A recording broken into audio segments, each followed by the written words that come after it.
Hello friends, welcome back to our channel think talks by యువ. ఈరోజు మనం విశ్లేషించబోయే అంశం తెలంగాణ రాష్ట్రంలో కాంగ్రెస్ పార్టీ సారథ్యంలో జరిగినటువంటి తెలంగాణ కులగణన రిపోర్ట్ అన్నమాట.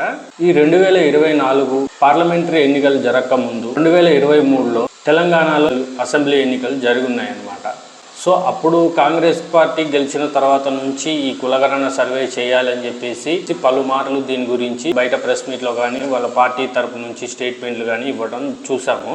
తర్వాత చాలా వీడియోలు కూడా మనం వైరల్ అవుతున్నాయి చూసామన్నమాట. ఈ అధికారులు ఎవరైతే ఈ కులగణన సర్వే చేయమని చెప్పి పంపించినటువంటి కొంతమంది అధికారులను తెలంగాణ సామాన్య ప్రజలు వారిని క్వశ్చన్ చేయటము, మీకేం అధికారం ఉందని, మా కులాలతోటి మీకేం పని ఉందని చెప్పి ఇట్లా వచ్చారు అని చెప్పేసి ప్రశ్నించటం. ఆ అధికారులు ఇది కులగణన కోసం కాదు, ఇది జస్ట్ పథకాల కోసం, పథకాలు అమలు చేయడానికి దానికి రిపోర్ట్ రాసుకొని రమ్మన్నారు, అందుకని చెప్పేసి మేము వచ్చాము అని చెప్పేసి అడగటము. వెంటనే సామాన్య ప్రజలు దానికి నా కులంతో పని ఏంటి, నా రికార్డ్స్ తోటి పని ఏంటి అని చెప్పేసి వాళ్ళు స్ట్రైట్గా ప్రశ్నించటము, ఇవన్నీ మనం వీడియోలో చూసామన్నమాట. వైరల్గా అవుతున్న వీడియోలలో మనం చూసాం చాలాసార్లు. సో ఈ మధ్య రీసెంట్గా ఏం జరిగింది అంటే, మొన్న పార్లమెంట్లో మన రాహుల్ గాంధీ గారు తెలంగాణలో మేము సక్సెస్ఫుల్గా కులగణన చేశాము అని చెప్పేసి దాని రిపోర్ట్స్, కులగణన రిపోర్ట్స్ కూడా విడుదల చేయడం జరిగింది.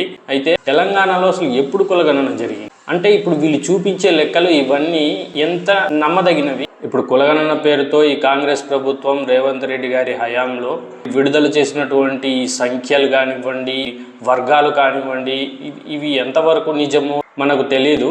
అయితే ఈ ఫలితాలలో ఇంట్రెస్టింగ్ కరమైన విషయాలు చాలా ఉన్నాయి ఫ్రెండ్స్.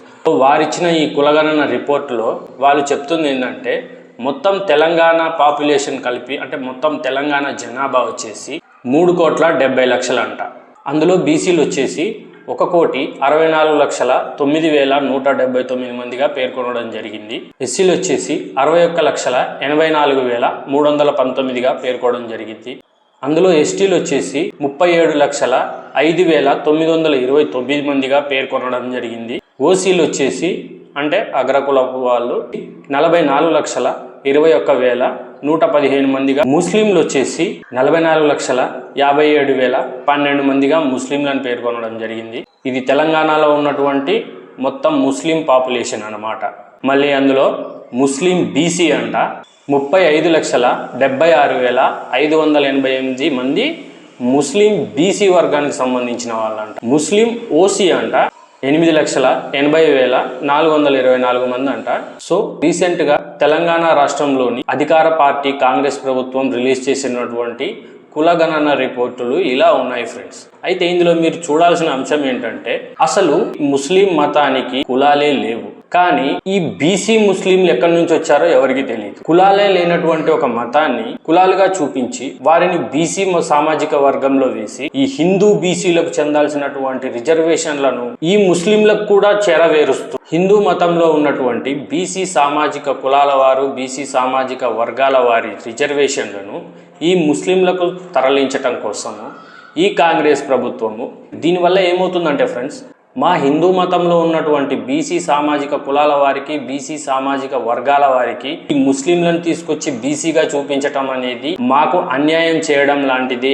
అంతేకాదు, రాజకీయ పరంగా ఈ బీసీకి సంబంధించినటువంటి ఏ అయితే సీట్లు పోటీ చేయడానికి మనం అలాట్ చేస్తామో ఆ బీసీలకు సంబంధించినటువంటి దాంట్లో కూడా ఈ ముస్లింలను తీసుకొచ్చి పోటీ చేయిస్తున్నారు. అంటే హిందూ బీసీలకు సామాజిక వర్గాలకు కేటాయించినటువంటి రాజకీయ పదవులు కానివ్వండి, ఆ పోస్టులు కానివ్వండి, ఆ సీట్లు కానివ్వండి, వాటిలలో ఈ ముస్లిం బీసీలుగా చెప్పబడుతున్న వీరిని తీసుకొచ్చి అక్కడ పోటీ చేపించి అక్కడ వాళ్ళ నాయకులుగా చేయటము, ఇది భవిష్యత్తులో చాలా పెద్ద ప్రమాదం ఫ్రెండ్స్. ఇలాంటి మత రాజకీయాలు, ఇది 65 ఏళ్ళు పాలించినటువంటి ఆ పార్టీకి పెద్ద విషయం ఏం కాదు. సామాన్య ప్రజలమైనటువంటి మనం మాత్రమే ఇలాంటి అర్థం చేసుకోవాలి. అంతేకాదు ఫ్రెండ్స్, ఈ తెలంగాణ రాష్ట్రానికి సంబంధించినటువంటి కులగణన సర్వే అని చెప్పేసి ఈ రిపోర్టు విడుదల చేశారు. దీంట్లో క్రైస్తవులు అనేది ఒక్కరు కూడా మెన్షన్ చేయలేదు ఫ్రెండ్స్. మీరు గమనించారో లేదో, మీరు ఆల్రెడీ చూసారో లేదో తెలియదు ఆ రిపోర్టు. ఇందులో తెలంగాణ క్రైస్తవుల జనాభా అనేది అందులో చూపించలేదు ఫ్రెండ్స్. అంటే తెలంగాణలో అసలు క్రైస్తవులు ఎవరు లేరనే కదా అర్థము. మరి అలాంటప్పుడు ఇదే తెలంగాణ రాష్ట్రంలో అన్ని లక్షల చర్చీలు, అన్ని లక్షల మిషనరీలు, అన్ని లక్షల మంది పాస్టర్లు ఏం చేస్తున్నారు ఇక్కడ?